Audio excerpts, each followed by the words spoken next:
your ability to think. Most people's biggest fear is change. Actually, I like to tease people and say, many people are afraid of heights, like being on a mountain and looking down. Mm-hmm. Many people are also afraid of making a speech, being in front of a bunch of people. But the thing that I find as adults we're all afraid of is change. We're afraid of change. Because when we know how to do something, we really know how to do it, and we don't want to change because it's scary. I might be doing something that's different. And if I do something that's different, I might make a mistake. But mistakes are an opportunity to learn. Mistakes are an opportunity to say, okay, I did that wrong, let me try again. And so I think the biggest issue is finding a way to be more comfortable with change. When we wrote Relax, It's Only Uncertainty, which is what these books are that I showed you, when we wrote Relax, It's Only Uncertainty, one of our biggest messages across the different styles of leadership is the ability to learn, grow, and change is key.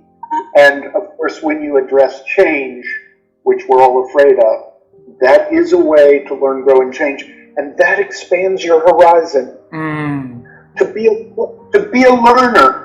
Too many people equate learning to being in school. When if you stop learning, you're dead.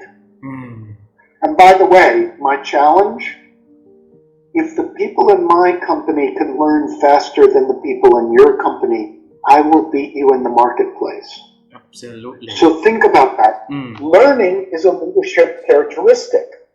It is also a strategic competency. If we learn faster in our company than you do, we'll beat you in the marketplace.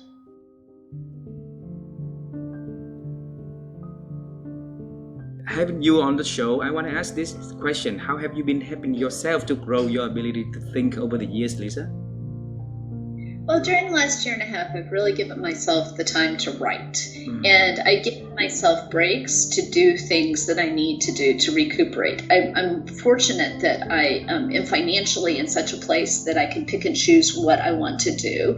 I wasn't always in that position. But what I've done is I've recognized that today, later in my life, I am. And so I run really, really, really fast. I exhaust myself when I do a turnaround. I actually give myself time off after that turnaround to sink in and do my mental recharge. And for me, mental recharging is finding things that intellectually stimulate me. Like I said, I'm a big reader, so being able to read and write is actually how I process information and come up with my next plan.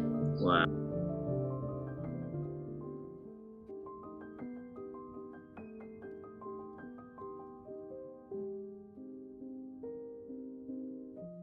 There are two things that limit your curiosity. One is certainty about your own advice. So when somebody comes to you with a problem, say Vivian comes to me with a problem, she goes, Michael, this is what's hard for me. If I think to myself, I know exactly what's going on here, I know exactly what her problem is, let me tell her what I think she should do. There's no space for curiosity there. So I think that certainty, that overconfidence, that arrogance, that you know what's going on in that other person can blunt your curiosity. That's why I say, the behavior that I think is important is, can you stay curious a little bit longer? It's not saying never give advice. It's just saying, ask a few more questions before you give advice, because it means that you'll more likely be solving the real problem rather than just the first problem that shows up. And it's also a chance to have that other person grow and figure out some stuff themselves. So, when your daughter comes to you, or doesn't come to you, but she makes a mistake, and there's a part of you that just wants to tell her what to do, to give her advice, as you said. You may still want to give her advice, and that's great, because that's part of what a parent does, is a parent teaches children how to live their lives. But if you stay curious a little bit longer, so when your daughter comes to you and says, "Hey, mum, hey, dad, this is really hard for me right now," Mm. if you say, "So, what's the challenge here for you?" Or "What's hard about this for you?" And then what else? What else is hard about this for you? And what else is hard about this for you? So, what's really hard about this for you? The real challenge here for you. Mm. Your daughter, is going to learn more about herself and the situation she's in. You're making her think about it. Mm. And that immediately is a victory, because she's getting smarter. She's creating new neural pathways, aha moments. Mm. And then if you go, okay, so I think you're right. I think this is the challenge. I've got some ideas around how you could fix this, but before I tell you my ideas, what's your first idea on how you'd solve this? Great, I love that. Good idea. And you go, what else? What else could you do? Mm. This is wonderful. What else could you do? And then you ask, is there anything else you could do? Mm. And all you've done is you've just delayed giving your advice by 5 minutes. But now you know more accurately what the problem is. Now you know what ideas she already has, so you don't want to offer up redundant ideas that, I mean, if you're like, let me give you my best advice, and she's already thought of it, well, then neither of you win. But now you can go, okay, this is great. I understand the problem. I understand the solutions you've already got. Let me give you one or two other possibilities for you. Mm. And she's become smarter, feels more empowered, more in control, more ownership in her own life. You work less hard. You don't feel responsibility for solving your daughter's life for her, but you get to go, my job is to support her, to try and make her as smart and as capable and as resilient as possible. And just giving her advice doesn't help with that so much. And that extra 5 minutes of investment turns out to have great rewards for you and for your daughter.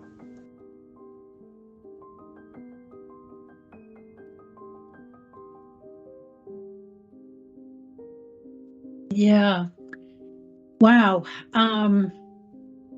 My sense is it starts with us personally in terms of how quiet we can be inside of ourselves. Some people meditate. I meditate not as often as I would like, but I also have, we teach a lot of breathing techniques because breath is the fastest way to center. And so sometimes it's one breath that allows that quiet to show up in me. It's also practicing over decades the distinction between the voice of my ego, which is kind of clutchy, self-protective, you better, judgmental, and the voice of my higher self, my being, which is that intuitive voice that gives me genuine guidance. And so it's practicing the distinction between those two, and learning them over time. And so a lot of it is trial and error to be able to refine that, because it's decades. That voice has always been in me. I didn't always listen to it. I didn't even always recognize that it was there. And so a part of my own growth has been to determine how to get out of the way so that that voice can provide more guidance when I need it, which isn't always, but when I need it, it will be there. So part of it is practice. Part of it is also framing the question or the need that you're looking to get guidance for. And so the framing also has to be done with balance. It can't be frenetic. It can't be, if I'm attached or afraid, that is noise in the system that doesn't allow the space. it's not like you have to sit and meditate in order to get that intuitive voice. It can happen. It does happen, in life, in a moment. I'm looking for my glasses, walking through the house looking for my glasses. Oh, that's where they are. It just can happen. But that's after it's been refined a bit.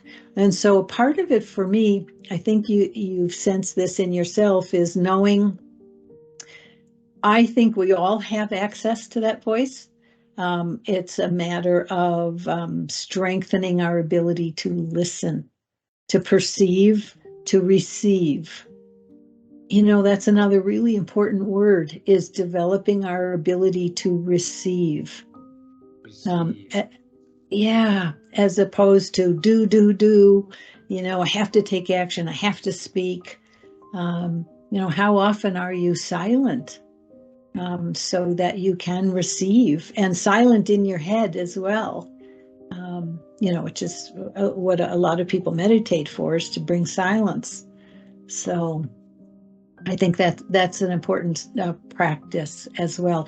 And then it's trial and error. And one of the most important things is not be attached, because attachment is all ego, and that too will get in the way. And so for trial and error, I thought my glasses should be over here and they're not. Darn, that's just noise. That's just going to get in the way. And so being able to be accepting of your skill development while you're learning to fine tune it. I'm still fine tuning it. I'm just it's a lot more accessible to me now at this period of my life than it ever has been.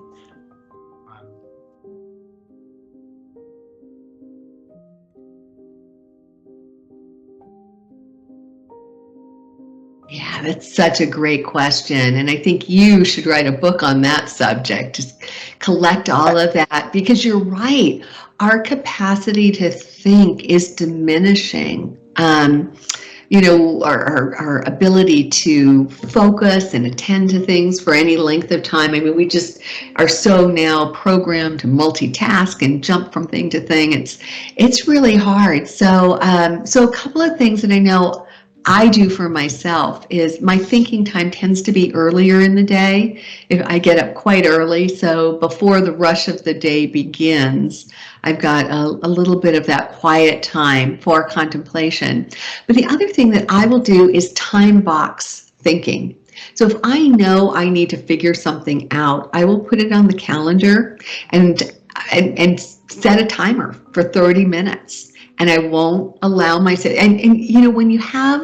when you know there's an end point, when you know the buzzer will go off and you can move on to something else, there's something about that creates more of an appetite for focusing, at least for myself. And so when I know I've got this 30 minutes, I can be heads down. I won't look at email. I won't look at my texts. I can just figure this out. There's that level of intensity that I can bring to it, I find, is much greater than if I just, let myself lollygag around all day trying to do the same thing. And then the other thing, it's interesting. I hadn't really thought about this till you mentioned it, but we just came back from a vacation. We went to Africa for a couple of weeks and got to go on safari. And before going to Africa, I created a thinking list. So the things that had been kind of in the back of my mind that I hadn't been able to attend to, that required some creative juices, I put together a list of things to think about while I was away. So it wasn't like heavy to-dos, I wasn't creating any deliverables, but I had to think about how I wanted to approach a few things. And it was interesting because in the space that we had over the course of the vacation, there were moments where I was able to come to conclusions about things. And I think I had 8 things on my thinking list. I probably came back with 5 that I was able to cross off. Wow.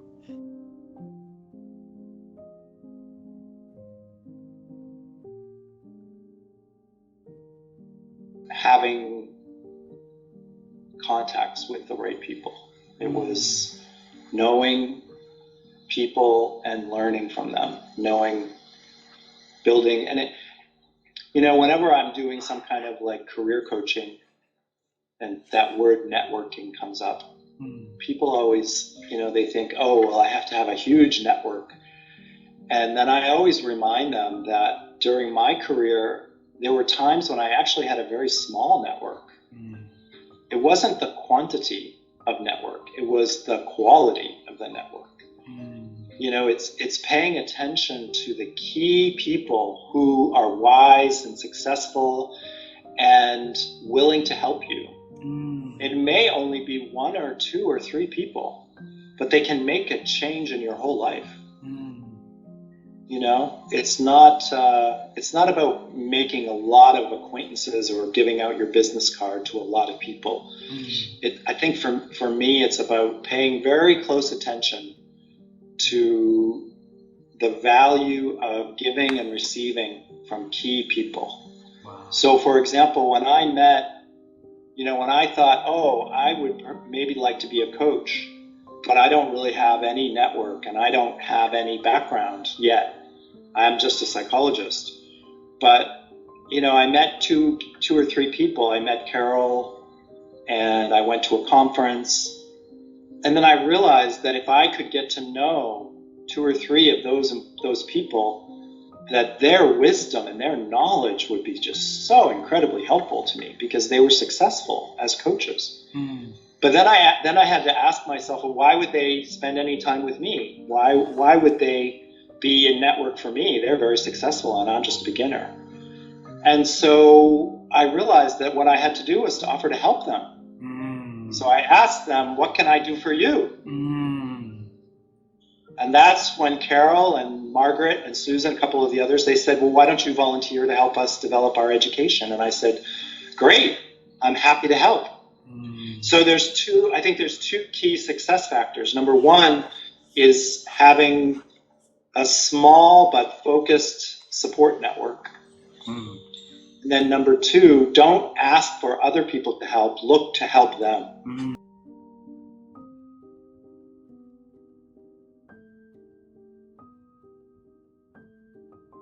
Hedonic treadmill is what it's called. Okay. And I think a lot of, if you look it up, you'll find there's quite a bit written about it in the field of psychology and positive psychology in particular. And it just means that, we're always pursuing money, power, and fame if we're on the hedonic treadmill. And those things provide short-term rewards. And if you look at the biochemistry of that, they produce, there are like 100 neurotransmitters. So this is a bit of an oversimplification, but it's true that when we're chasing external rewards, whether it's money, power, status, produces dopamine. Dopamine has been called the molecule of more. Molecule of more. Because we always want more. And let me just explain that a little bit more. Because dopamine it's an excitatory chemical that, it speeds up our heart. It makes us feel good, right? It's a nice thing. But it only lasts for like 30 minutes. It doesn't last long. Its effects are very, they're short term. And it leaves us wanting more. A lot of addictions are, they're addictions because they're affecting what physicians call the dopaminergic reward system. And, you want more. And the other aspect of it is the more you satisfy that need, the more you burn out the dopamine receptors in your brain so that you actually need more of the same chemical or activity to produce the same positive feelings. Wow. So, your body gets accustomed to that and you actually need, say, more alcohol or more drugs or more potent drugs or more quantity of drugs to produce the same effect. That's what addiction does. And so now the healthy leaders, you will see in them that they are stabilized by supportive relationships. They have good relationships at home, outside of work, that they're very protective of, and they have good relationships in the workplace.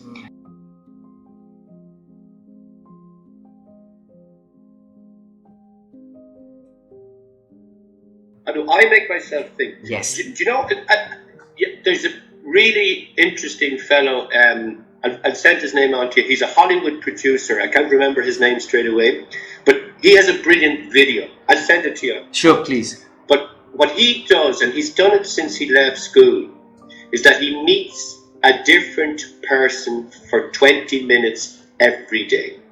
And it doesn't matter, it's a bit like what it doesn't matter what they're doing, he just meets them and talks to them. Every day he does that, and he has learned so much from being open to people, you know, for a short period of time, every single day. It's kind of like a practice he has. I'd say to his name, I had it as part of my course. But I think even what we're doing now, what happens is once you begin to talk to people, things happen in your brain that just open up avenues that won't open if you don't talk to people. It's just as simple as that. So sometimes what you got to do is you've got to talk to similar-minded people about creating things or doing things, but also you have to be able to talk to anybody. And if they're negative, and just what are you negative about? What is it, etc. You don't have to stay with it all the time, but that you understand them a little bit. But also, by you listening to that person, they might act, if you really listen to somebody, they might actually change their thinking themselves by you listening to them. Because they get a chance to let it out, and then they hear it, not in a very angry way, but they just hear it because you're listening to them. You're not arguing with them, you're listening to them. It's a different concept. And I would think a lot of our capabilities, we just forget about them because we just don't let ourselves hear other people or hear ourselves talking to other people. Even now when I'm talking to you, I'm getting ideas that I didn't have a half an hour ago. You know, it's great. Absolutely. And you know what? I have a terrible habit, and I used to do it a lot. But I don't do it so much now because I don't travel so much. I used to love getting into a taxi and talking to the person driving the taxi. Some people don't like doing that. I love doing that because I will always ask them about their background, where they're from, what they do. And I've never met as many interesting people going to meetings as I've met taxi people driving me to the meeting. They're often far more interesting than the people at the meetings. Because they've come there in so many different ways. You know, it's great.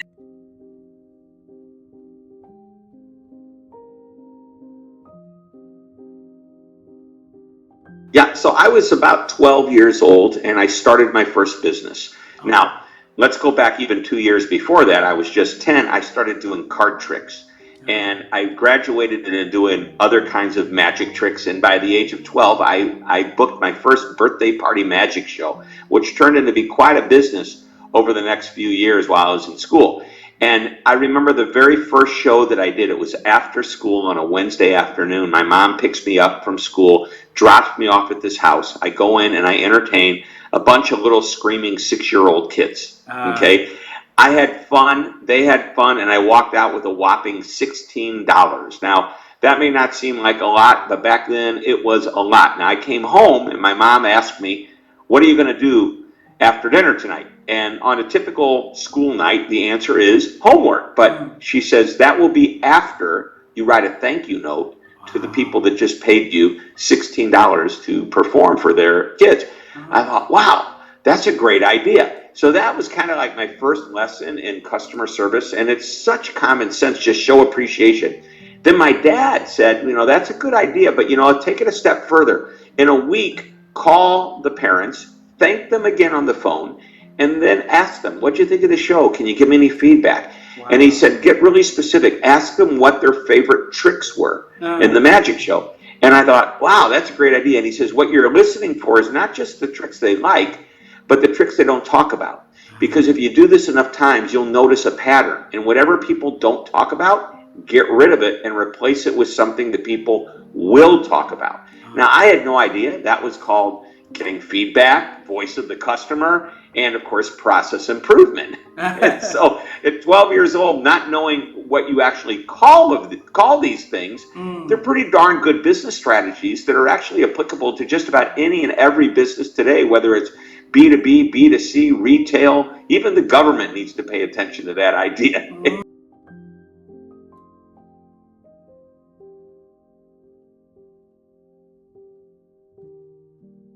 It's a good question. Let me answer that in the way that look around your community. Who are the people who are making a positive difference? Is it a school teacher, a sports coach, a pastor, a community leader? Who's making that? Those are the people who are making life better for others. Draw inspiration from them. What can you learn from them, and what can you learn? How can you share that example? Is it valuable to emulate them, and how can you spread it around? So I think there's leaders all around us. I want to believe that we as humans are good natured. Sometimes we mess up pretty badly, but I think for the most part we try to act for the benefit of others. And so look around us for the goodness, the kindness, and the grace around us, because I want to believe, maybe I'm naive, but I think that there's more grace out there to help us become better people.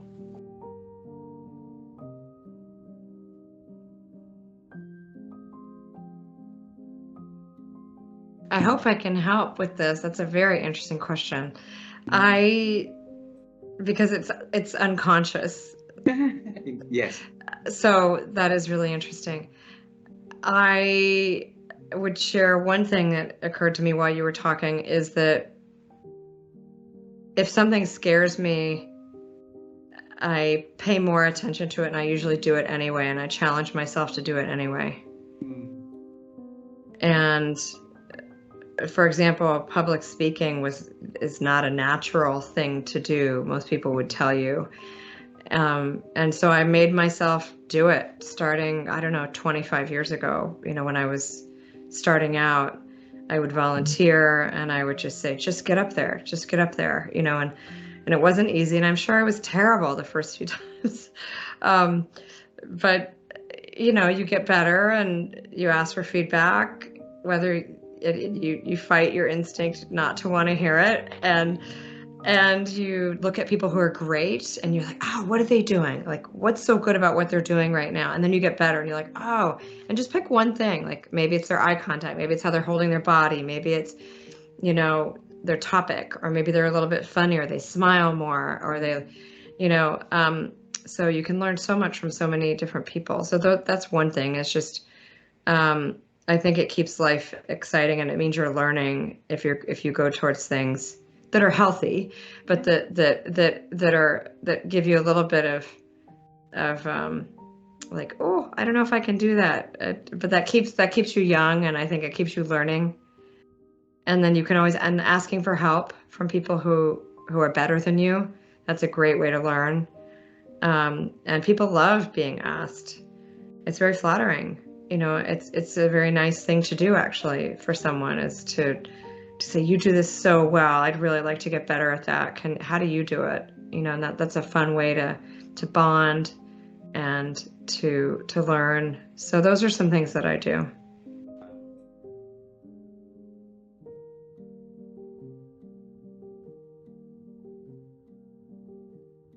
Well, I got to tell you, I'm going to go way, way back, and mainly because I want people to realize that you can start in a very bad way and end up in an amazing place. And that certainly is my story. I was literally dropped in a trash can at 3 days of age by a mother who had hid my pregnancy during the entire time and was so ashamed and so worried that her parents would disown her that she hid the pregnancy. 3 days after the birth, having gone across from one state to another, she put me in a trash can. I was extracted from the trash can by a police officer, adopted to two wonderful parents who loved me, didn't have much money, so didn't have money to go to college, and was fortunate enough to get a scholarship from, I think, just hard work and really great luck. But from there, I went to graduate school and I studied clinical psychology, start working in a variety of different settings, and consulted for a little fish market in Seattle, Washington, where they throw fish. It's called the Pike Place Market. And it began the career that I now follow today, which is as a consultant, an author, and a speaker.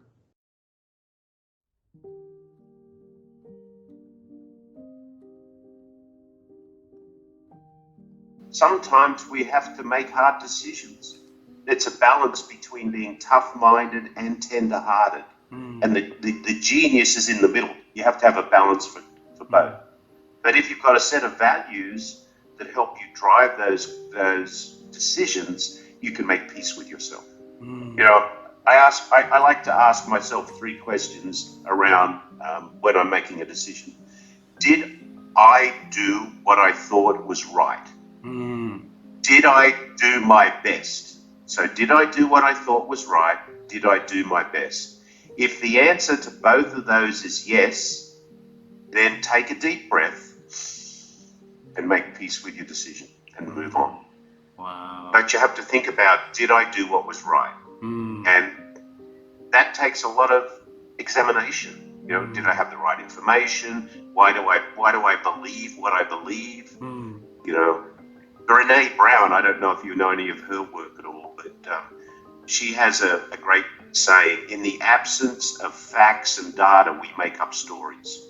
And then those stories become our truth. So one of the things we have to do when we're making, you know, a right decision is, do we have all of the information? And do I really believe this? Why do I believe what I believe?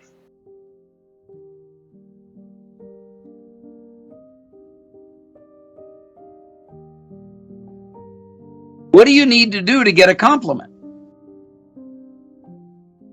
No one is going to give you a compliment for doing what was expected. If you follow the procedure and you do the standard, you're not going to get a compliment for that. You're supposed to do that.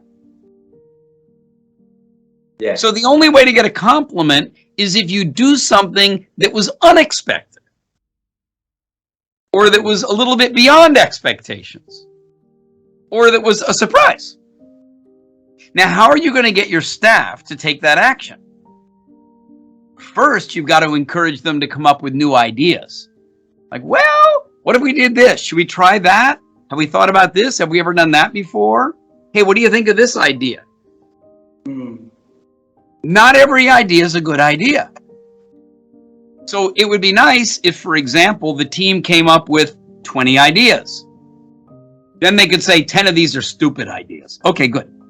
Then they could say, of these 10 ideas, 5 of these ideas look like they could be really good ideas. Let's work on them. You know what? 3 of these ideas, we should do it. But what was the most leading indicator? Number of new ideas. If you don't have enough new ideas churning from your people, then you're not going to get enough new actions. Then you're not going to get enough compliments. Then you're not going to get higher scores. Then you're not going to make the money in the final indicators. So when we say measure what really matters, the leader is the one who needs to be asking their people for more ideas. And you can't just say, give me an idea. You've got to be a leader of that conversation.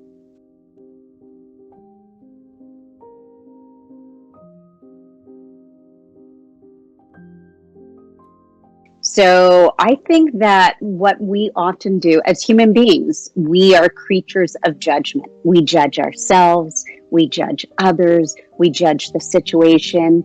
And there's a big difference between judgment and discernment. So the important piece is to be able to discern, to understand what has played out, to understand our behaviors, and to learn from that. So what is the gift or opportunity that I can derive from my actions? Although I'm not proud of my actions, or I wish I could do a redo, what can I actually learn instead of replaying that tape over and over again in my head? So letting go of the judgment and moving more swiftly into the gift or the opportunity. I think the key is being able to identify when you're in that mindset. So quickly noticing, I'm in judgment right now. Or I have another saboteur, that hyperachiever, that perfectionist voice that's telling me I need to get better or better. Use that as a warning sign. Something's not right here. And then move into, what can I learn from this? What is the opportunity? What is right?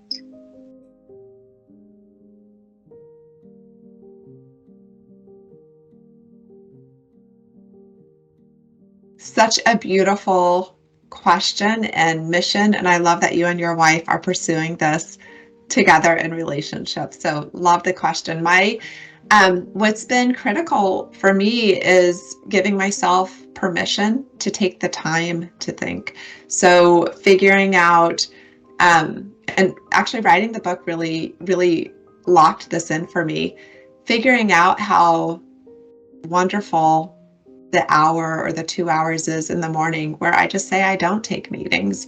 I'm not available. I haven't checked email. I'm sitting on the couch with my journal next to the puppy, with a cup of coffee, asking myself questions. And so the space and time and permission is one. The second one is the power of exploratory writing. So here I'm going to recommend Allison Jones' book, Exploratory Writing. And I've learned so much from her about all you do is set a timer for 6 minutes. 6 minutes. We all have 6 minutes. No way we don't have, everyone can find 6 minutes in the day, I think. Ask a question, and her book is loaded with prompts.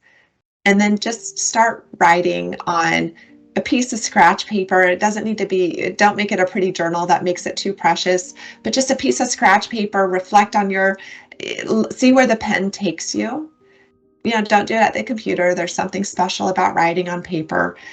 And use your writing as a way to explore your thinking, as opposed to using your writing as a way of documenting what you know or what you understand about the world. But use it as exploration. Such a powerful tool for thinking.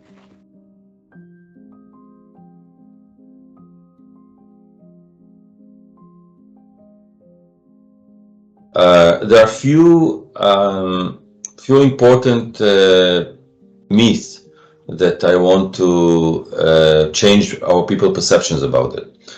First, that creativity, it's not only a trait, it's also a skill. You are, of course, people can be born more creative and less creative, as well as they can be born more mathematically oriented or less mathematically oriented, or better athletes or not. It's in their genes. But it doesn't mean that you cannot improve things, or if you don't train yourself. For example, let's assume that you were born with perfect skills to be a chess player. And you learned chess when you were a kid, but since the age of 8, you didn't practice chess at all. Now, I was born with lower abilities to play chess, but I train all my life. I play 3 hours a day chess. Probably I will be better than you, maybe. The interesting thing is, what happens if we both train? If we both train, then the gap between us will be increased, right? Because you can take advantage of your talents, develop them to superior skills. So first, it's also a skill, and you can train yourself. Second is that because of, I believe that Ellie discussed with you the history of how what was the mistake in the 70s that the science did with coming up with the idea of the box, and that you should think in a random way, in breaking routines. So it was a mistake in the experiment. They just made a mistake. In the 70s, it was 50 years ago, the standards were different, and they simply made a mistake. And it's not correct that in order to come up with creative idea, you need to go wild. On the contrary, you need to think in a systematic way, so you increase the likelihood to come up with a creative idea. So that's the second thing. You can approach it in a systematic way.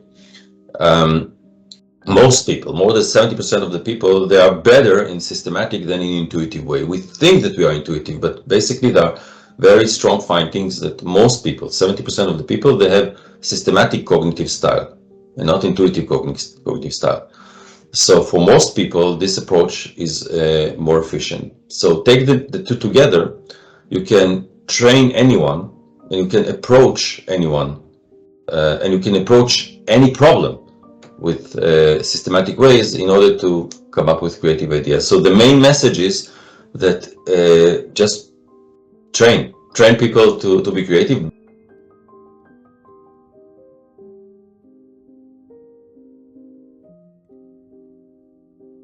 Well, I have to say that I'm grateful for my cultural background, because one of the things that I was taught very young, a part of Jewish tradition is that we question everything.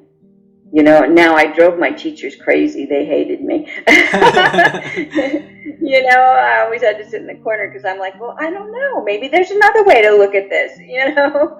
And they were the experts, so they didn't like my questioning. But you know, it's a part of my, I mean, we had a value of learning and going to school and always questioning, always questioning. Is this truth or not? Is there another thing that we've understood? So maybe the truth has changed. So I think that always questioning what's missing. If somebody were to argue with me, what would they say? You know, if I were wrong, what would I be wrong about? You know, so I question, it's the questioning that helps me to learn, you know, not just, you know, the reading of books. And because a lot of times when you read or you read articles or social media, you're just looking to confirm what you know. You know, so I mean, and that's what coaches do. I disrupt your thinking. So, you know, it's going to be a little uncomfortable in my coaching. My third book was The Discomfort Zone. And I wrote that for leaders, you know, like discomfort is a part of learning. That means we're letting go of what we knew, and that's uncomfortable. The brain doesn't like that, you know, and to open to what else is possible. So I help other people I disrupt their thinking and make them a little uncomfortable to open them up. But again, it's what I had learned, you know, that maybe I don't know what's the right way, and to question. So I think that's how we expand our learning, is to say, I don't know, what do you think? You know, and take in other ways of seeing things, and then you can go back to your own way, but at least question it. Yeah.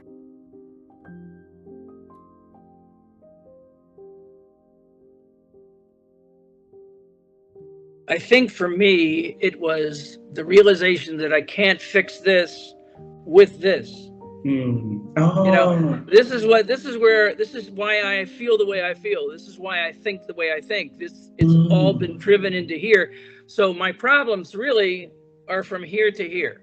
This is all I've got, about 7 inches of problems. And if I take the time to, and this is why willingness is number 1 in the Daily 6. We have to be willing to find new teachers to teach us new lessons, whether it be, like I said, spiritual or practical.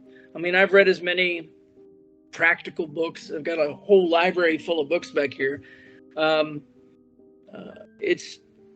You have to be willing to open up your mind, and this is because opening your mind opens your heart. And as we stop trying to be controlling and start trying to be influencing, we stop demanding and start asking. This is one of the things that I've worked with people on, you know, how do I work with these crazy millennials? And it's like, what are you doing with them? And I'm telling them how to behave, and I'm telling them what to do, and I'm telling them this and that. I'm like, why don't you ask them instead of tell them? Why don't you ask them, well, how do you think this should work? Because nobody taught them to ask questions. You're just supposed to demand that somebody behave in a certain way. So what helped me learn to think was just learning that I am not the smartest guy in the room necessarily. There are things I can learn from anyone. But as soon as I think that I'm the only person with the intelligence, then I'm demanding and controlling. And if I can change the way I think, and the only way I changed the way I thought was to find new teachers, whether it was, I found 2 or 3 human teachers. One was a minister, one was a consultant, and one was a night watchman. So, you know, you can learn things from everyone. You just have to be open enough. It's like I talk about a lot of times, finding the time in the day to go for a walk and finding the beauty in the walk, whether it's downtown New York or in the country in Iowa or Idaho. No matter where you are, if you look and focus, you get your focus turned from this to this, all of a sudden you notice the beauty, you notice the goodness that is around us. But if we stay just tight and wrapped, that business and focus, and I need to get ahead, if that's your focus, then normally those people tend to burn out because they have too much stress. It's very important to find ways to build in self-care, because changing your thinking requires you to take care of yourself. I know so many people who pretend to be caring and loving and supportive, but they're still stressed out because they're pretending. They're not really relaxed. They're just sort of behaving the way that they think other people want them to behave. And carrying that burden around all the time is very stressful. This is the issue I have with physicians. I talk to physicians all the time, especially with COVID, about burnout, because they just refuse to take care of themselves. And one of the things I learned early on was, if I don't take care of myself, I cannot take care of you. If I don't take care of myself, I can't help you. I have to help me. And it's like in a plane, they tell you to put on your mask and then help your children. It's the same way in life. Help yourself, then you can help others. But if you don't take care of this, there's nothing, everything else is just useless.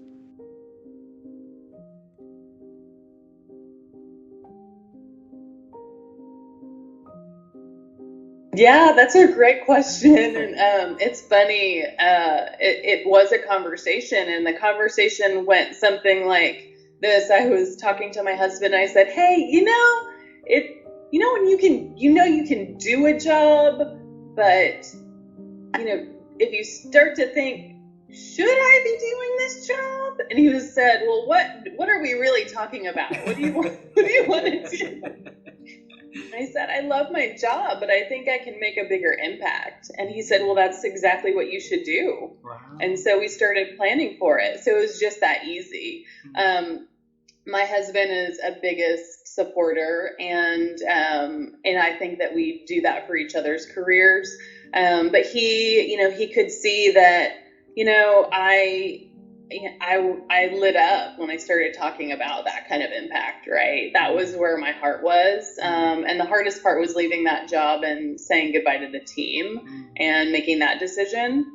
But on the other side of it, it was the best decision. And I think it's the best model for them too. As a leader, I think, and I coach individuals like this all the time, sometimes they feel stuck, or they feel like they have to stay. They're very loyal to company, and they're loyal to their team, especially, right? Because they've invested so much time in building this team and building this department or function or whole organization, and they don't want to leave anybody behind if they decide to go, right? Because they've helped so many people, and they want to be there for them. And that's how I was feeling. I felt this big tension.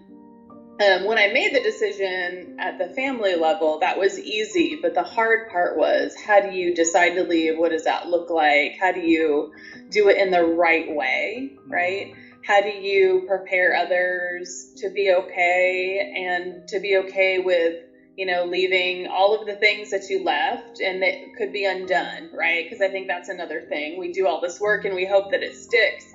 But that's a fear too that leaders have when they leave. And the biggest thing that I thought was, I want to be an example for all of the people that I've ever led to follow what you want to do. And if I don't leave, then I'm actually doing them a disservice, right? Because I'm not leading by example. I'm not role modeling that. And making tough decisions is part of leadership. You have to do that. You have to show up and make those tough calls, and especially in your own interest, right? Because often, especially female leaders in my experience, we show up for so many people, and sometimes we're the last ones that we show up for, right? And especially at senior levels, once you're in the C-suite, there's not a lot of levels. Sometimes you don't have mentors internally. You might not have a sponsor internally. And so you're the one that needs to advocate for your own career, right? And so as we decided to do that, I realized I have to be the advocate for this next phase in my career, and showing up for myself, for my family, to do that was the best thing. And hindsight, I'm so glad that we made that decision. And it was the best. It was the best decision for me personally, for our family, and probably for the organization too, because I also could have stayed in that job, but I wasn't 100% all in, right? And if I had this other, inkling, nudging to calling to do something else, if I would have stayed, I wouldn't have been the best leader in that role and in that organization at that time. So I think it was the best decision for everybody. But I think most importantly, it kind of modeled this idea of, lead with what you believe in and be your own advocate for yourself. And sometimes that means making tough decisions, but it is the right thing to do.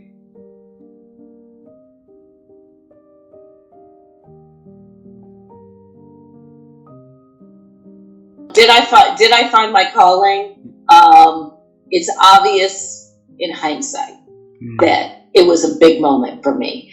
But I think this idea of a calling, some people feel I'm called to help people be healthy. I'm called to be a nurse. I'm called to be a doctor. This idea of a calling, I think, puts a lot of pressure on people. If you feel called to heal people, if you feel called to be a teacher. But I think this idea of a calling does put a lot of pressure on people, undue pressure. I think your job in life should be meaningful and you should experience joy. Not all joy, part of it's work. There's a reason you get paid for it. But when I look back, I can see the moments where I was becoming more of me. And that's what I would say to people, is the moments where you're becoming more of you. Lean into those moments because it's taking you somewhere. And I don't know. I mean, I'm probably going to work for 25 more years. I may be a TV producer. I don't know. But I think I have a clearer sight line as to my skills and to what gets me excited. I can safely say, I'm never going to be a firefighter. I'm never going to be a nurse. I'm never going to be a doctor. I probably couldn't have said that at 14, but there's a lot of stuff that's off the table. But I think there's some great advice. I'm supposed to be talking about iBooks, but I have a good friend, a woman named Dory Clark. You should have her on. Yes. She wrote a book called The Long Game. And one of the things that she talks about is lean into the interesting. Just lean in to what's interesting to you. And especially if you're young and if you're interested in painting, you're going to have a lot of people tell you you will never make any money as an artist. And that might be true.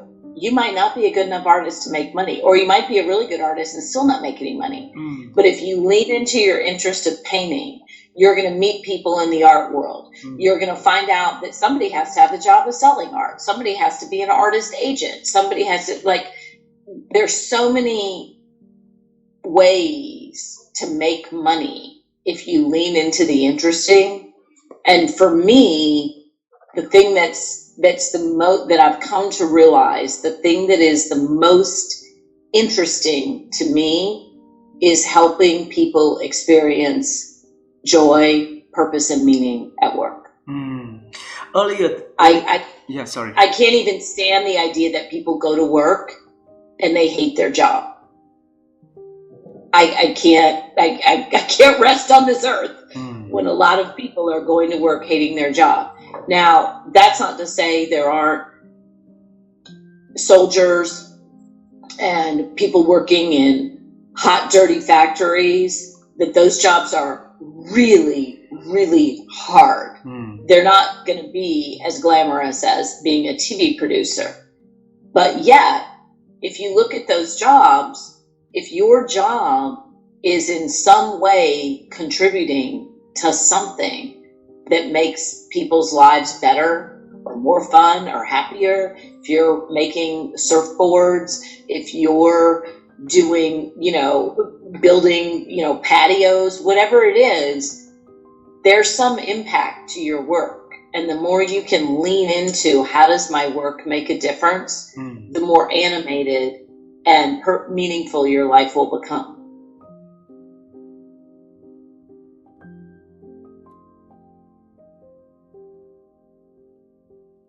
I always make every single decision in the best way possible for those that I'm surrounded with at the time. So when I made a decision to focus on credibility, I asked the most important person in my life, my wife, okay, this is going to bring this amount of activity. Or when I left Sun Microsystems, same thing. I asked the most important person in my life, hey, and she was pregnant at the time. Do you mind if this is something I do? I feel the need. Right. So part of it is recognizing the potential of what may happen, if you try it. And I'm going to say you'll never get to yes if you don't ask. You'll never achieve your goals if you don't try. And what's the worst? So in the old days, we'll just say, maybe when I was growing up, people remembered you your entire life. You did one thing bad and they brought it to you 40 years down. That's silly. That doesn't work anymore. Maybe it does in some cultures, but that's not what I see. That's not the world I see. And I'd rather be known as a person who tried many times and failed than the person always reaching. Because the best way to think about this, really the best way to think about this, and you've probably heard this many times, is when you're sitting on your deathbed, you're literally just try to imagine yourself in a hospital and you've got 3 hours left and maybe even 3 good hours. Like you just know that something's going to happen. When you're talking to whatever family you have around you, so imagine you don't have any family around you. There's nobody there. How does that make you feel? Right? Imagine you have family, but they didn't come because they thought you weren't that important to them. How does that make you feel? Are you ever going to say, I wish I had $1 more, or whatever the denomination is, right? It's, so it's the things that you may ever say to yourself, I regret not having tried. That one is so much worse than trying and not succeeding, because everything you do is a lesson. Everything, you fail, that's great. You learn something. You don't, when you're a kid and you learn how to ride a bike, if most kids, I don't know any kids who get on the bike and just ride, they fall and then they adjust. When you first start walking, how many times does a kid fall before they actually learn how to walk, right? So this is, for some odd reason, when we go to school, that ability to be salespeople, to be marketers, to be customer service, that ability to learn and grow and fumble, that gets beaten out of us. And it's wrong, actually. It's just not the right way to teach.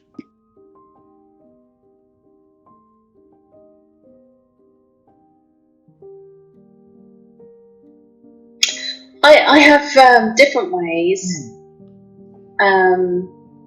So I always have a coach myself and a supervisor. And part of what I want from them is to challenge and stretch how I think and my honesty with myself. So it's creating the containers or those spaces which are really putting the focus on me.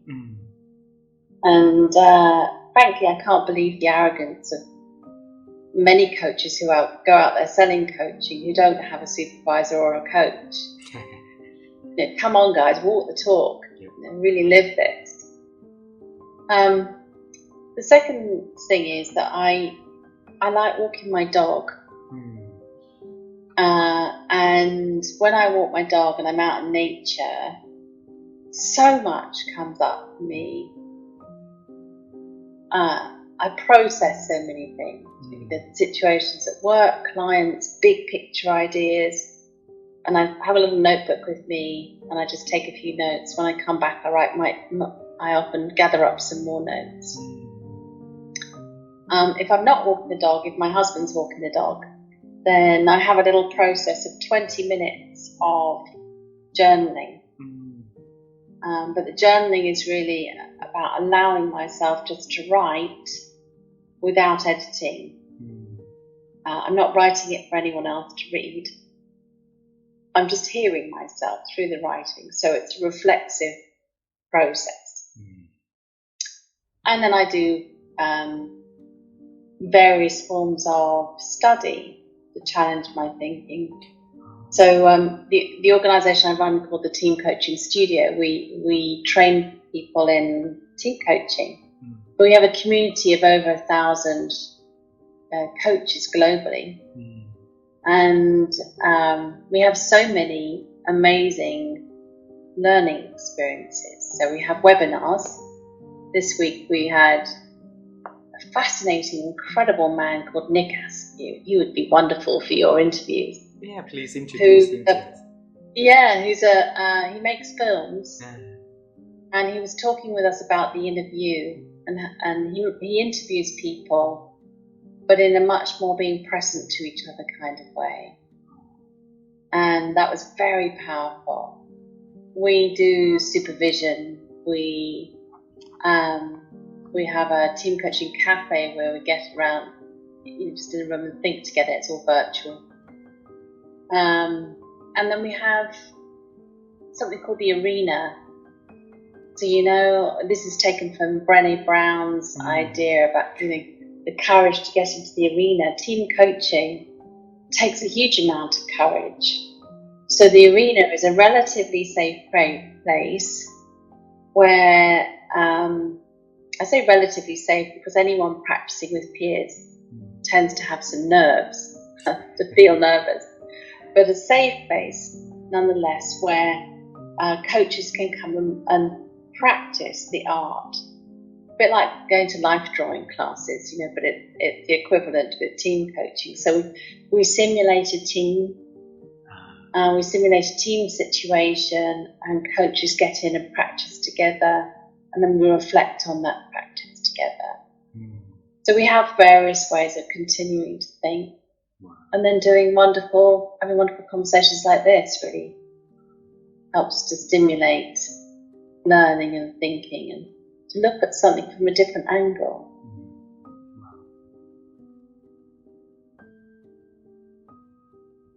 I read a lot.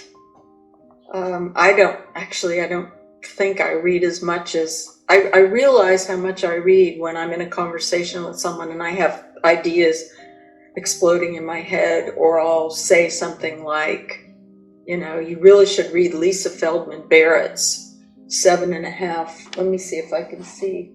It's too far away. I was going to hold the book up for you. But if you just look her up. So I think reading is essential. I think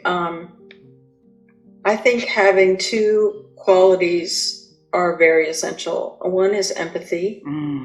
So when you encounter people that are different from you, you can't learn anything from them if you reject them because they're different. You won't learn a thing. And you won't learn a thing for two reasons. One is you're not listening, but the other is your rejection of them will be felt by them. So they're not going to talk to you, or they're not going to talk to you with any intention to be connected. So empathy is important, and then and that's very connected to the notion of non-judgment from Buddhism.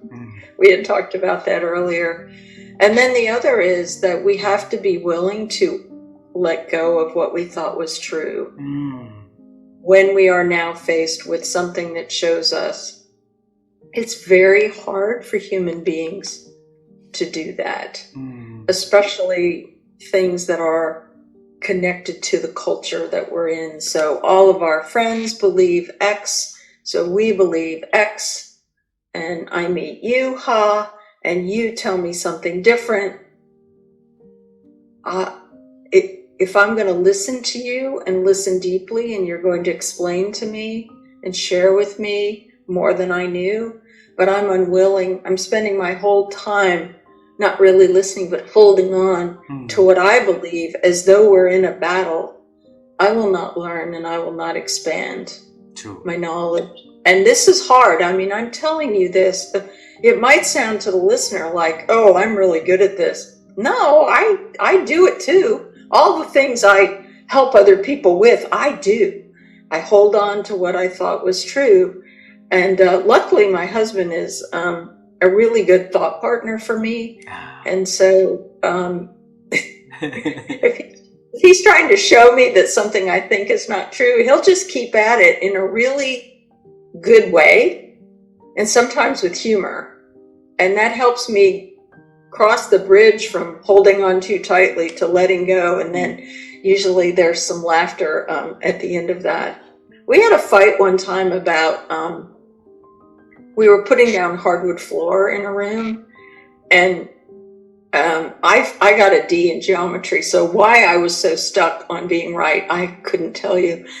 But I was sure that I was right about how some calculation about, and it took him, I don't know how long. He's in the other room. That's his office through those doors. He could probably come in here and tell you. But it took a really long time. And all of a sudden I realized I was wrong. And I just slumped down on the floor and said, I've been wrong this whole time. And he goes, I know.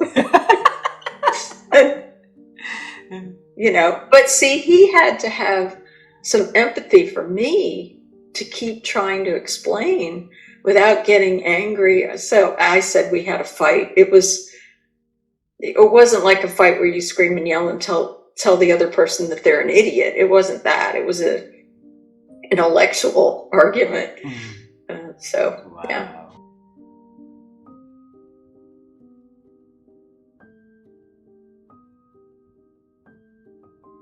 A lesson Simon taught to me that a mentor of his taught him, which is 2/3 of an answer is better than an answer and a half, which I love. And it's not something I'm naturally good at. I could be quite good at rambling and going on and sharing an answer and a half, but I love this notion of, you know, talk less, say more. And so Simon has really helped me both in my own writing as well as my speaking, that, you know, to say as few words as possible to get the message across, such that people are interested to hear more and ask more. So that's one. And then the other is, you know, Simon is very open in admitting and saying that he is not a perfect leader and no such thing exists. And so I've really learned that the goal is not to be perfect, the goal is to make progress.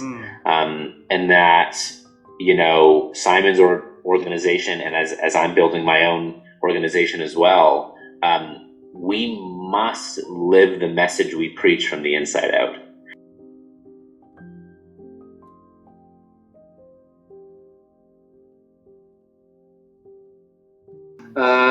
There's a really, really good book that I recommend to everybody, and it's called Into the Magic Shop. It's called Into the Magic Shop, and it's written by an American neurosurgeon, a brain surgeon called James Doty, D-O-T-Y. My favorite book, and he tells the story, and he had a similar background to me. I had family problems in my family. He had a broken family. His father was an alcoholic, and so he came from a broken family. True story. And he went into a magic shop in California in the 1960s, and this old lady could see something in him.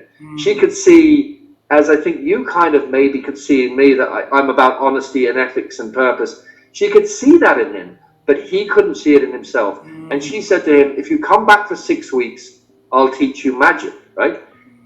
And he did, and she didn't teach him magic, but she taught him the 4 key attributes of living a fulfilling, purpose-driven, happy life. And they are, the 2 first ones are easy, right? You need to find ways to relax your mind, to look after your mind. Our mind is a tool, right? We need to use it, and we need to be careful about it, and we need to nurture it, and we need to feed it positive thoughts, and keep toxic thoughts out of it, and nurture our mind, right? We need to protect our mind, right?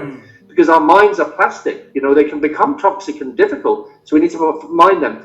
The second thing is we need to look after our bodies. We need to exercise. We need to eat good things. We need to drink lots of water. We need to mind ourselves, right? The 4th thing, I'll skip on the 3rd thing. The 4th thing is most people then think, right, I'm going to set my goals and my journey in life. But the crucial thing that 95% of people don't do, and that stops you, I think, from being happy, is get critically honest with yourself. Until you get totally honest with yourself about who you are and what you want to do and how you want people to regard you and how you want people to say when they're standing around on your deathbed, what do you want people to say about you at that point, right? Unless you do that, I think a lot of people are going to feel disconnected and not fully engaged in this life. And that is the key trait that people like Marshall Goldsmith and the people you've interviewed, everybody's been on this journey. We've got to a place in our lives where either through tragedy or trauma or something else, where we thought, right, what do I really want out of this life? What's my purpose in life? And for me, yes, I make money out of what I do, but my purpose is to help. My purpose is to gain knowledge and to help. And money can come in. My purpose is not to make money, right? If you're chasing money, you're not going to be happy, right? But if you're chasing a good purpose, the money will follow and you'll feel fulfilled. So it's getting honest with yourself and having a purpose. How have you been growing your ability to think over the years, though? What a great question. God, I love that question. I have to think about it. I'll speak as a developmental psychologist and as a grandma. Well, I'll tell you a little story. So the other day I was in the car with my 4-year-old grandson. His name is Henry. And Henry was looking out the window at some trees that had no branches on the bottom part. And he said, "Those trees have no branches. Is there a reason for that?" And I was so excited I practically lifted off the seat. I was like rushing to write it down in my notebook because it was a reminder that very young children, and this I know from my own research because this is what I do research on as a scientist, young children love to think, and it feels good to think. It feels as good to think as it does to skip or eat or laugh. It just feels good to think. And we unfortunately, the school system often makes kids think they don't like to think. Instead of a cookie, it feels like a vitamin, a medicine, but it's like a cookie. It feels good. And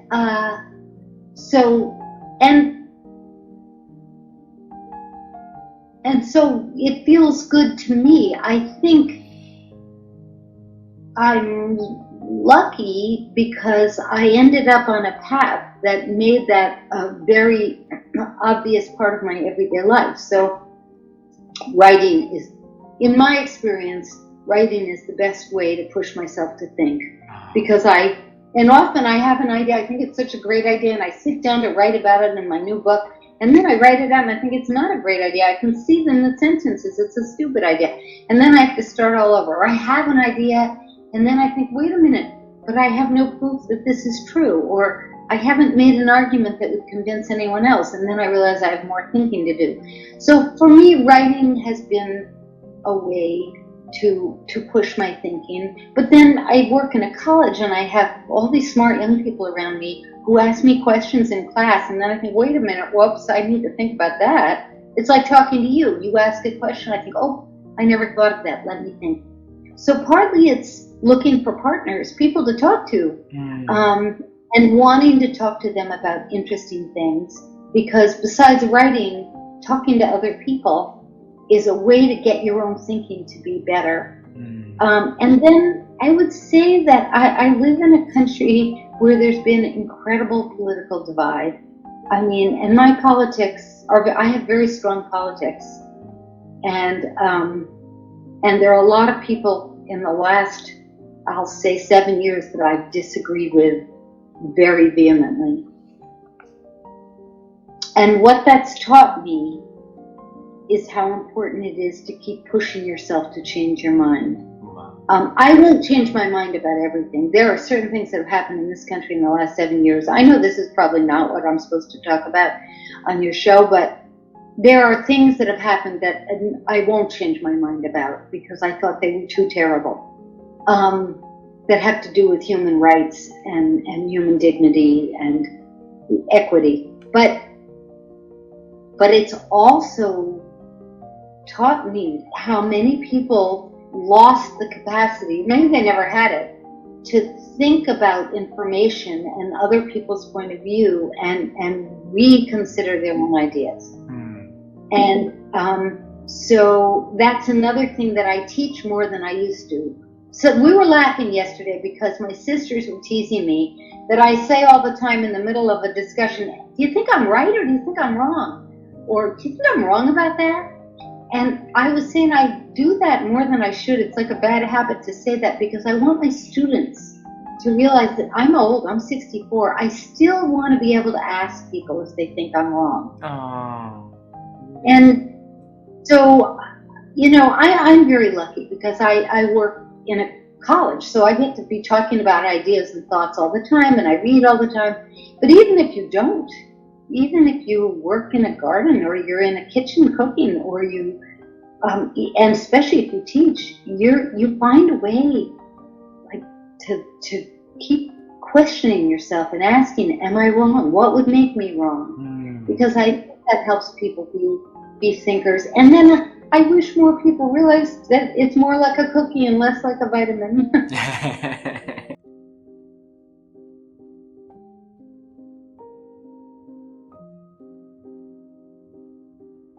One, I think, is the recognition that in each of our lives and in each of our careers, we are called upon to do things that only we can do. That we are the best candidate for a particular job. Thinking long term for your life or for your career or for your company is one of those. Nobody can do it better. What we tend to do is fill up our time with things that other people should be doing or that we shouldn't just not be doing at all. And so we have to have the discipline to say, I'm going to do, for the most part, the things that only I can do that will make the best and brightest impact on the world or on my world. And I will stick to doing those things with some level of discipline. One of them is thinking time, high-level thinking time. So I have to have the recognition that only I can do that, and I have to do it. That's one. Two, for me, it works to write things down as opposed to just try to think them, to draw pictures, to get it out of my head and onto paper. And three is to have a buddy. I think that's one of the things that coaching is particularly useful for, is to have a sounding board, somebody who can hear you, somebody who can listen and ask you more questions and show you, wow, that's a really amazing idea. Tell me more about that. Tell me more so that I can participate in that. Let me share with you my feedback on that, because otherwise we're operating in a vacuum. So I think that's probably one of the reasons that we were successful as a company, because the three of us could feed off of each other. And I think that's why people look for coaches, because coaches can help them, just like a therapist can, just like an advisor can, just like a board of advisors or a board of directors, if properly used, can be a resource for people to do high-level thinking.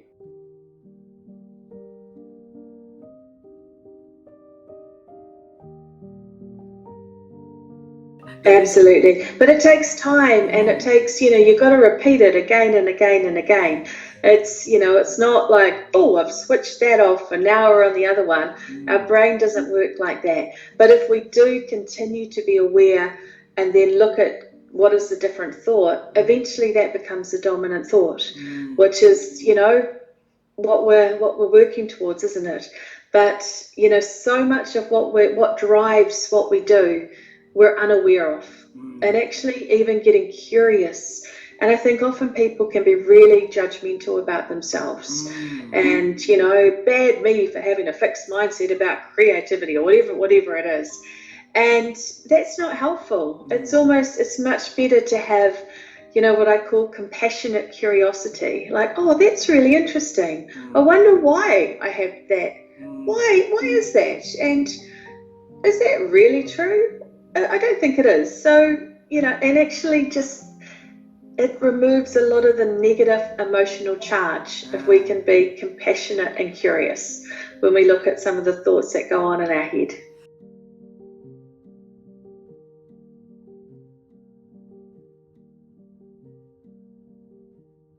Hopefully you've seen it a little bit today, is I don't take myself too seriously. I understand that I know a lot about a very few things and almost nothing about almost everything else. So I'm humble because it's because I always have something to learn. And there was a period in my life in my 30s that I was pretty arrogant. I really thought I was smart. I was the CEO of a multinational company, and then I realized, no, not really. I'm not that smart. There's a lot of stuff I don't know. So my goal is, why not be friendly and kind and gentle and respectful and treat everyone as a teacher because they are, and I mean everyone as a teacher because they are. And me trying to show off doesn't do any good for anybody, and especially not me. I want to be kind and easy to work with and genuine and authentic because that's the kind of person I am, and I want to be that way with my clients.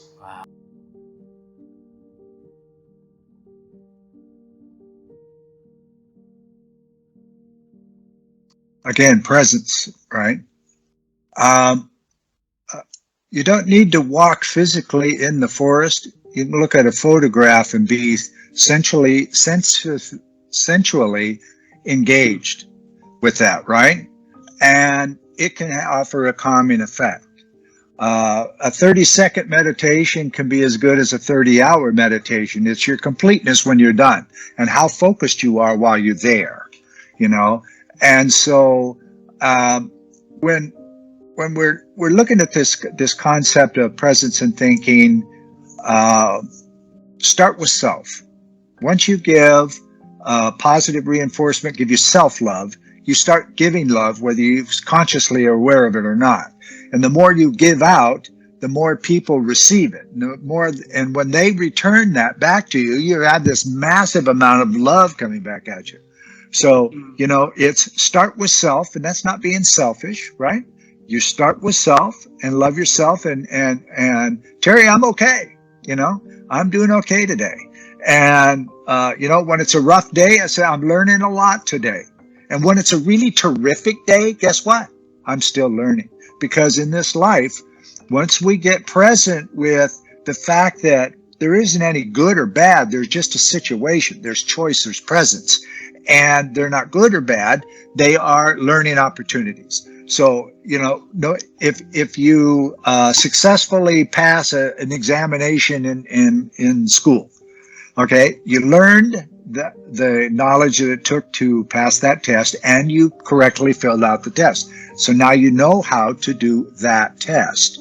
The same thing is when you try something in your business or whatever that you're working on, and in old terms, you failed at it. Great. That's a super learning experience. There's nothing wrong with failure, okay?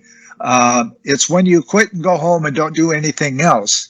That's really when you've stopped to exist. It's like the flower. It's gorgeous until it begins to, it's reached its maturity, and then it starts to die, right? We just don't go to the die part. We keep going. We change physically, but we keep going. And there's a point in time where we're going to end too, or ideally. They're working really well on doing stem cell research to rebuild your bodies. But, you know, day to day, it really boils down to this. I'm okay. I love me. And I love those around me. You know, there's an indigenous universal word. It's 3 syllables. Ta-hesh-da. Ta-hesh-da means family. Everything is family.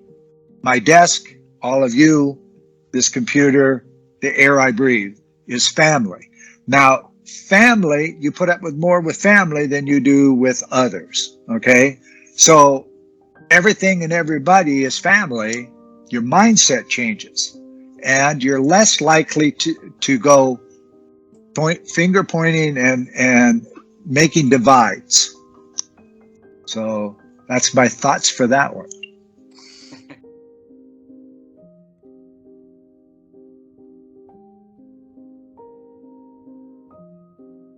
let's put it this way: if you want to be an expert at something, and if that's fine, then you need to go deeply.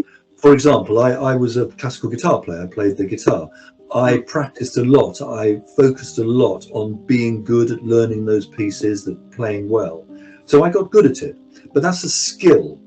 And usually expertise is down to being able to do some particular thing extremely well, extremely quickly, extremely effectively. Now that's fine and that's great, but I don't think that that applies so much to creativity. Creativity would be more about, look, you can do it this way and you may be even quicker or better, right? So then the person changes and applies and practices and goes deeply into that way, and maybe they get better, you know, maybe not, but it's different. So it's an interesting question that you asked. I think that if you want to be creative, generally, you should go very widely over a number of different things. Now, with my executive clients, I ask them to look at some area of knowledge that they don't know anything about, that they are completely novice at. And I ask them to do this every 2 or 3 months. Now, it's not just random. I ask them to something, we've all got something like this. It's something, I'm really interested in this. And if only I just had a little bit of time off work, I'd really get into this. It's really interesting. For example, I'm at the moment, because I do this myself, I'm very interested in Japanese history of the samurai period. Now, I didn't know anything about that, and it's not immediately applicable in any way to my work as a coach. But if you go into something like that, first of all, it's fascinating. And secondly, you pick up ideas about how people thought and what they did that's very different to what you're doing.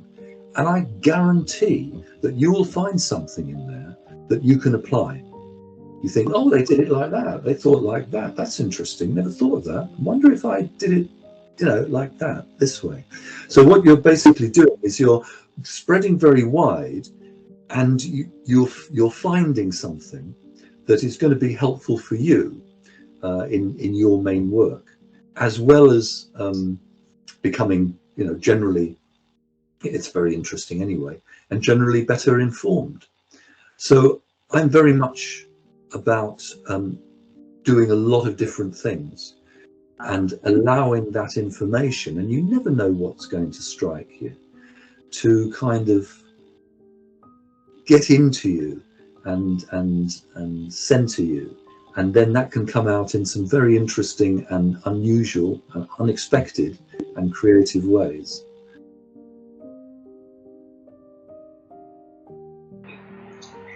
I try to listen and find something to learn from any conversation, anybody that I meet. And for example, something that sparked my curiosity and attention in this conversation we've been having is that I didn't know about the map and the South China Sea and the islands there and related to the Barbie movie. So after this conversation, I'm going to go read up on it so that when I'm talking about the Barbie movie with other people, which I'm being asked to do, I have this important piece of the context and we can talk about the politics as well. So, and that's not the only thing that I've learned, but that's just an example. I am so conscious of every single person having so much that I could learn from them. And I'm just looking for those opportunities. So thank you for that.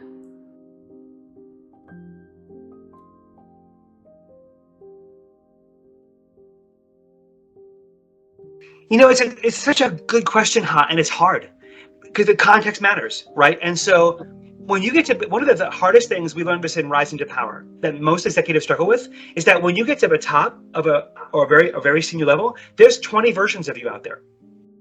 Right? People have concocted multiple versions of you out there, and you can't control that. Leaders get frustrated when they say, oh my gosh, they said, Ron said. I never said any of that. But they're going to make up that you did, or they're going to tell people that you did. It's part of the job. for a leader to be true to themselves, true to their values, true to who they are. Of course, you have different audiences, right? You can't be the same everywhere, but you can be consistent, right? There's a difference between consistency and 20 versions of you. And over time, that takes a degree of self-mastery to know what degree of authenticity will keep me true to my values and keep me trusted by this audience, or help me connect over time to this audience, right? And it's a gauge, and you have to constantly calibrate the words you say, the gestures you use, the questions you ask. But I do believe, that there are some universal truths about authenticity. People all over the world, regardless of what the culture is, people know if you care. Yes. They know if you're telling the truth. They know if you genuinely believe in what you're saying, or if it sounds like, corporate speak. People know these things. It doesn't matter what culture it is, right? And so my job is to help people find the universal key versions of themselves that can play in those contexts.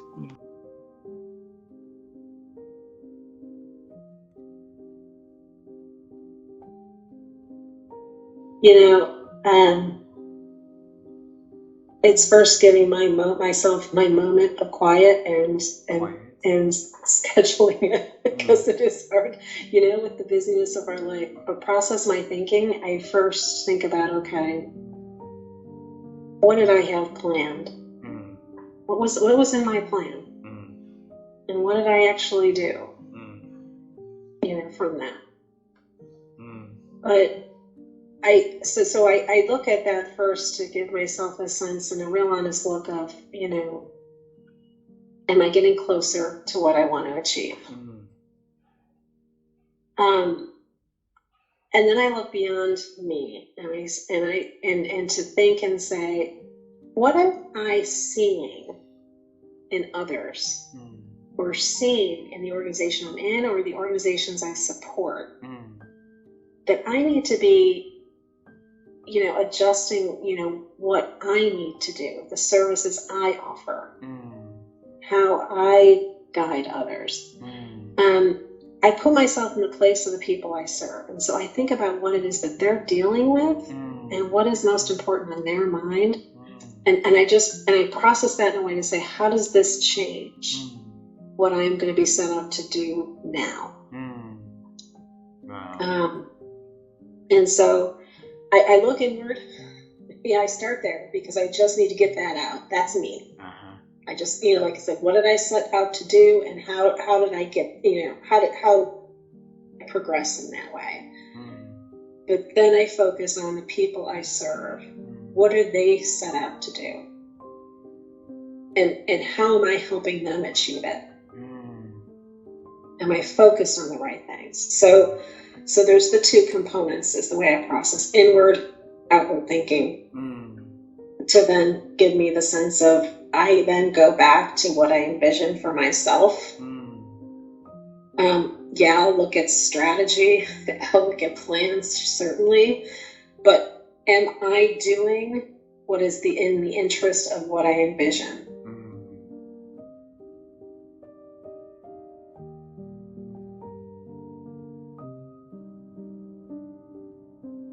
That one's hard, because like I said, I'm more of a snap decision maker, and it is something that I've had to train myself to do. Basically, I think of little triggers, I think of questions that people ask, and I say, you know what, I just need to stop for a second, and I need to engage a different way of thinking. And how I do it, I'm not really sure if I can really pinpoint how I do that, but I think just the act of just stopping, taking a deep breath, trying to calm myself down, that's when the thinking starts. And that might be different from everybody. And so you might need to find your own way to realize how you need to just stop and think before you react.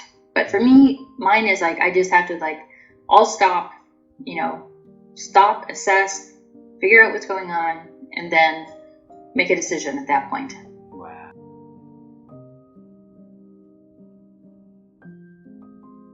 Oh, that is beautiful. I love that question. think that part of good thinking is lots of learning. Like, good thinking is informed by lots of different information that we can bring together. So I think a really important key to good thinking is learning in diverse places. I think another really important key to good thinking is reflection, both individually and with others. Like, when we can think about our thinking, when we can do double loop learning, when we can reflect on what we're thinking, rather than just accepting our thinking, pushing back on ourselves and challenging ourselves individually.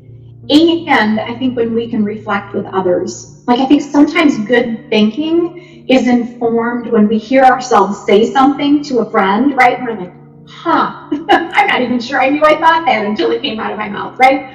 Or the friend who helps us and pushes us and asks us really good questions. So I think that that reflection, that asking questions about our own thinking and asking questions of others about our thinking are really important elements of how we improve our thinking over time.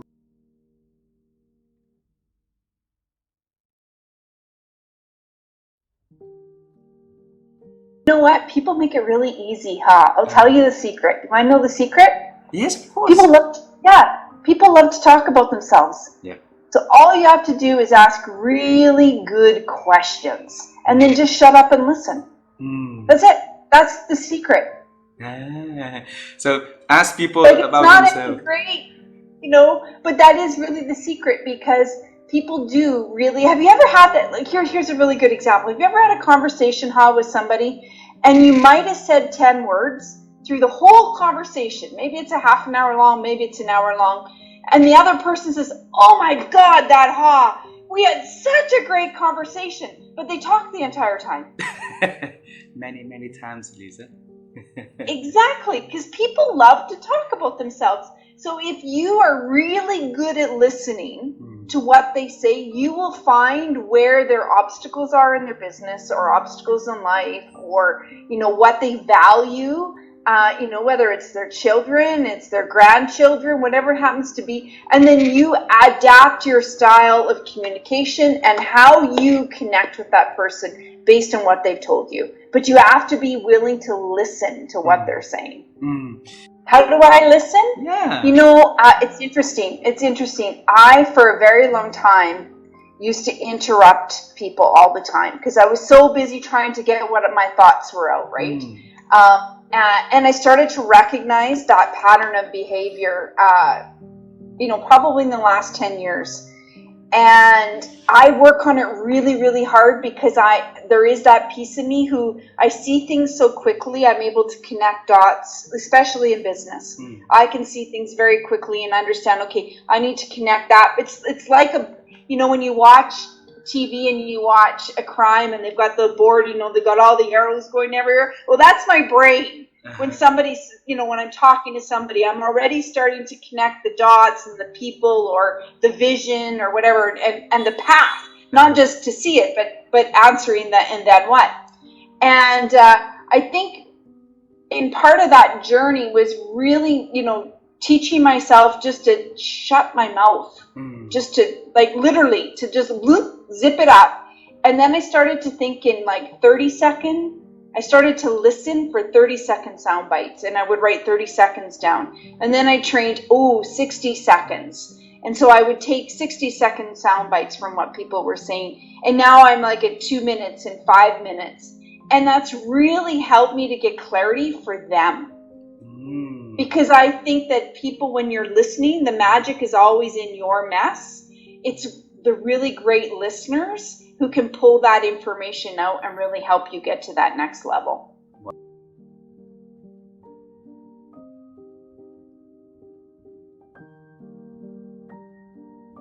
Your question was about what started this, and the numbing depression.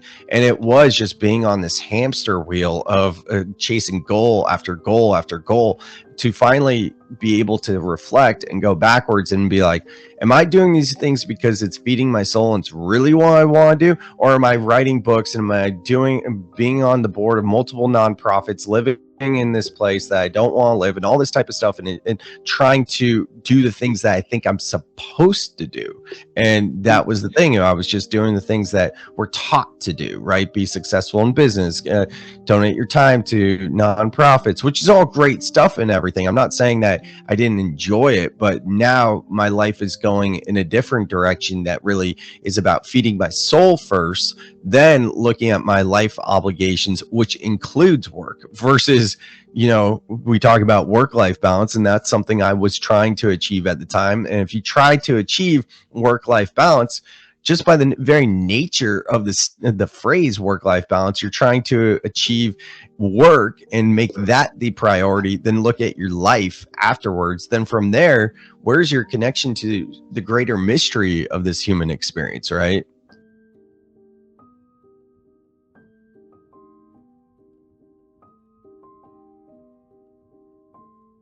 For me, honesty is paramount. It's the most important thing for human beings. If we're not honest, not just with others, but also with ourselves, we don't really have a real identity, right? And honesty is something that all human beings struggle with, right? We all struggle with being 100% honest. Have either of you been 100% honest in your lives? Probably not, because we're human beings, right? At the end of the day, we are all going to die, right? I have to say it, like, we're all going to die one day.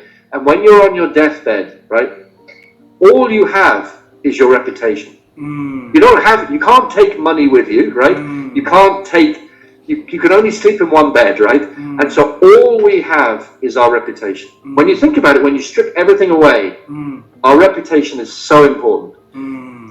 I'm getting very passionate about this because it's really important. And if when you think about it, I'll finish on this. If you are 100% honest, or as honest as you can be, nobody can get at you. Nobody can, right? They might think they can. So honesty and ethics and the truth are paramount.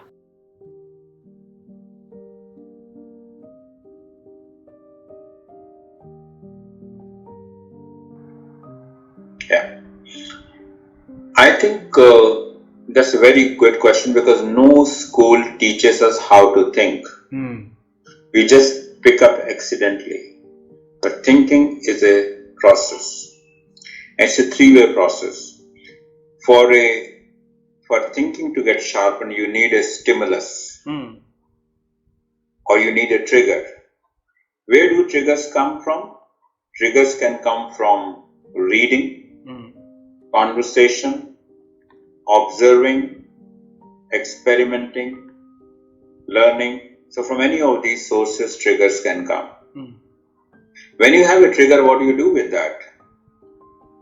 So I have a framework called TQI. Trigger of the day, question of the day, idea of the day. So when a trigger comes, I ask the question, oh, what can we do about it? And many times that process of asking question leads me to another idea. So that is one way to sharpen your thinking. Build an ecosystem of triggers, have a healthy flow of stimulus coming your way, and then you question those stimulus to expand your thinking. The other thing is about thinking is study, introspection, and reflection. They all work simultaneously. What is the middle one? And the last one is introversion. Study, introspection, contemplation, and reflection. These are the tools of thinking. And let me give you something very interesting. I always say, don't just think it, ink it. And link it to daily action. Don't just think it, ink it, link it to daily action. I have a whole large number of diaries where I write, I journal. So whenever I'm thinking, I'm always writing. And when you write and you reflect, you get a second level of thinking, which is called generative thinking. So first thinking is driven by stimulus and trigger. But when you write down and you reflect, it triggers more thoughts. That's called generative thinking. And thinking in a structure always helps. So if you have a structure around it, like cause and effect, means and outcome. So like that, when you have that structure, it really helps very well.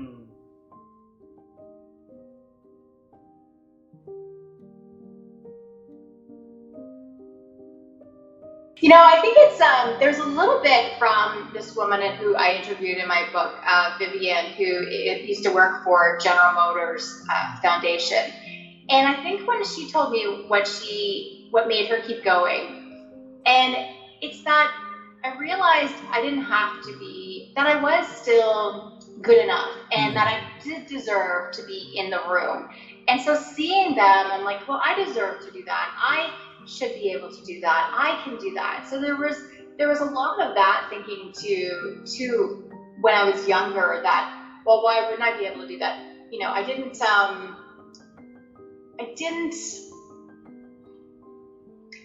also know when I didn't know. So I think that was a little bit of a good thing, is I didn't know, and I didn't know how the system worked, and I didn't know. So being a little bit naive and not having family in the business, I think was in a way good. And a lot of people, there's a lot of nepotism where people open doors that way. I didn't have that opportunity, but in a way, I think it was good that you know, it just kept me going. I did have a family member, an aunt who I loved, a great aunt who I loved dearly, say, well, why would she want to do that? And I think that might be the fuel that really, if you scratch back, well, why? And it wasn't said, it was said, my dad repeated it to me, well, why would she want to do that? And it wasn't said in a positive way. And that's where it's like, I think there was a little bit of that, you know, that little bit of fuel that said, well, of course I'm going to do that. Like, why wouldn't I do that? And that's what gets you going sometimes. You know, sometimes people are cheering you on, and sometimes it's just like, no, why would you want to do that job? But I just truly did. And I think that was a little bit of the rocket fuel to make me go further, or maybe a little bit of the kindling to make me go and do that job.